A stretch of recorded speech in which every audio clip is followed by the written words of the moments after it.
This is how to improve your sleep. One of my subscribers, I'm having a little bit of a conversation about sleeping problems. I happen to always have a sleeping problem, and there's quite a few things that I've learned that have definitely improved my sleeping. Um, One thing that prevents you from having a sleep is your left brain is constantly on the go. It's trying to find a solution. You're kind of enjoying your brain thinking all of the time, and you're enjoying what it is you're thinking about. You're either trying to find an answer to something. You're enjoying some kind of thought that you're having, whether it's a solution or it's an enjoyment or something, but you cannot control what it is that you're thinking about. And what it is that you're thinking about will definitely affect your dreams. It'll affect the level of sleep. It'll affect your experiences for the next day. It kind of, what it is you focus on is what you end up creating. So if you're focused on a lot of problems, then when you're sleeping, you will do so much programming to yourself to be able to attract a lot more problems the next day. You think that you're um, really focused on finding the solution, but all you're doing is being stuck in the problem. So your next day you're going to be stuck in the problem again. It's definitely not a way to experience a solution.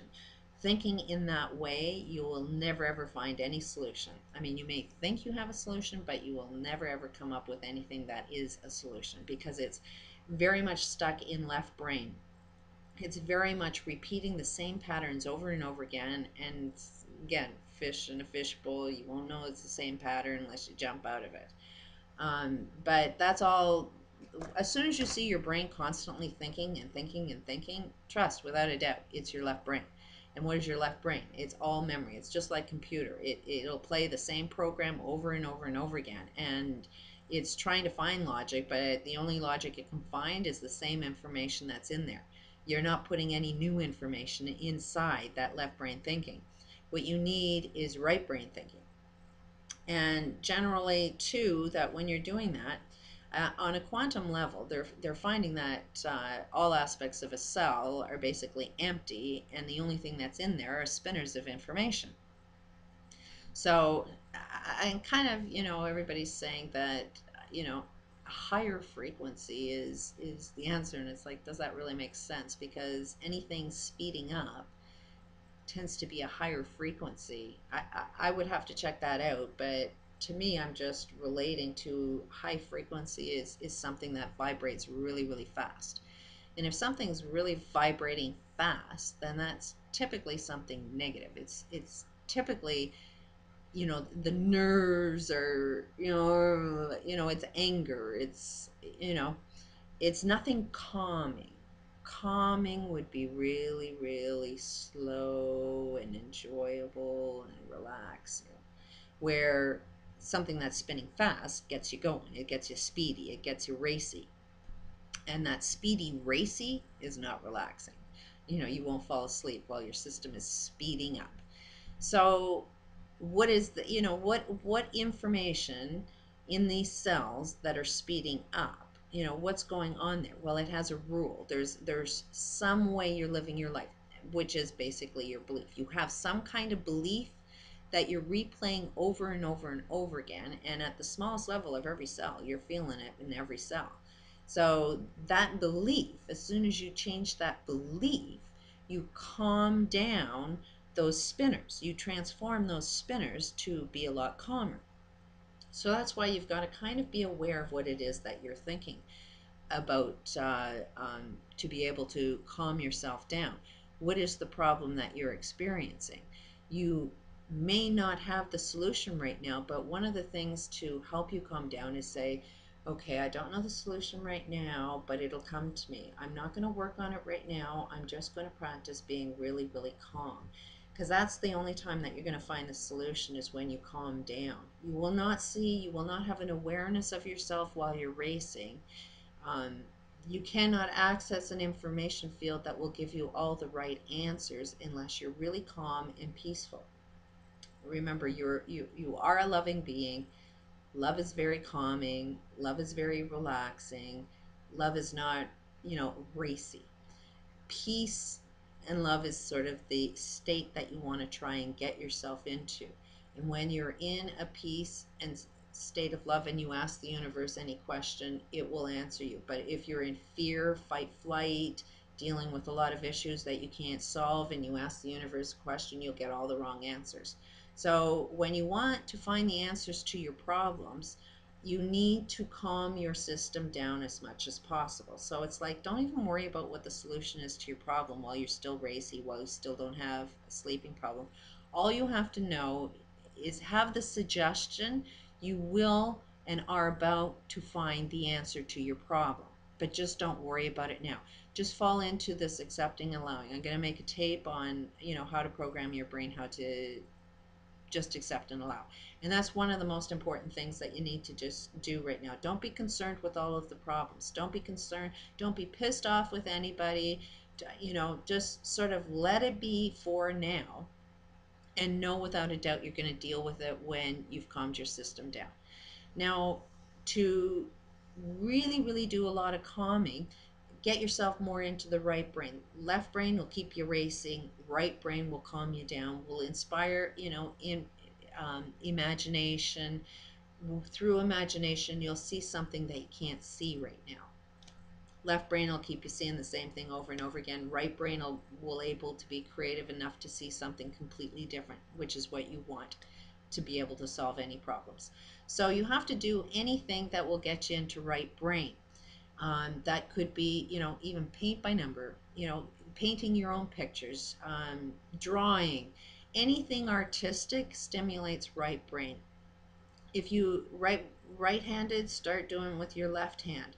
Start using both hands doing the same thing simultaneously, which will get both starting to work together.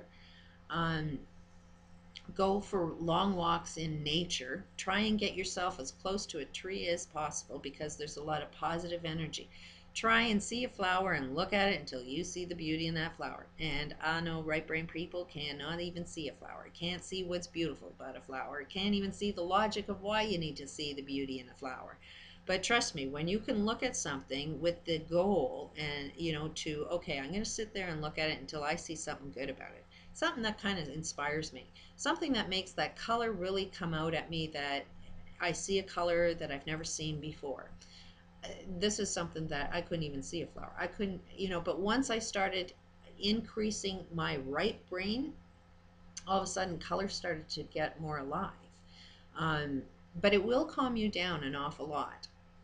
Even just sitting in a park listening to birds, trying to focus on, okay, how many birds are out there?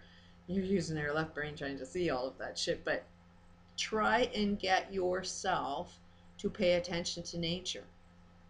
See how many birds you can see. Wonder what those birds are. Watch them fly. Wonder what they're doing. See a squirrel. Just try and get yourself connected with nature. Will stimulate right brain thinking. Do all aspects that help you calm down and inspire. Against drugs, but if you are taking any type of drug, marijuana is the best.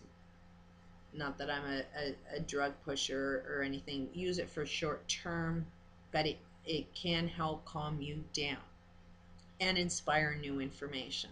But it will calm you down so much you'll be lazy. That's why it's not good long term. Just use it short term.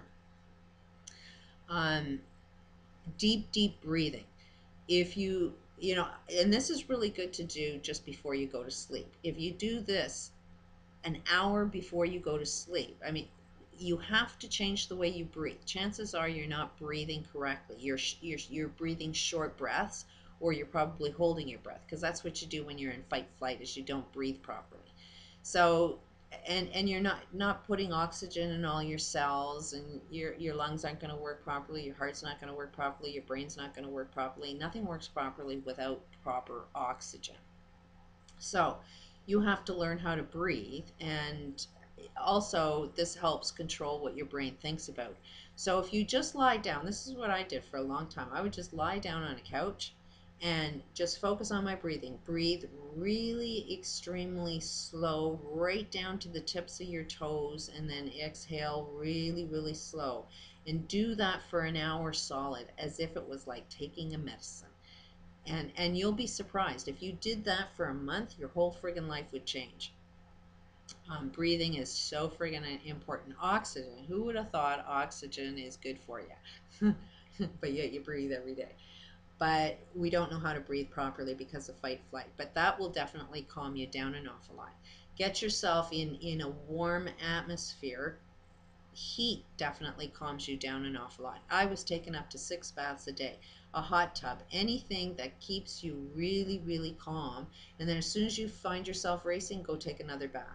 And candles, positive messages. Like I put one up that just says just breathe, because it was subliminally just keep reminding me, just relax.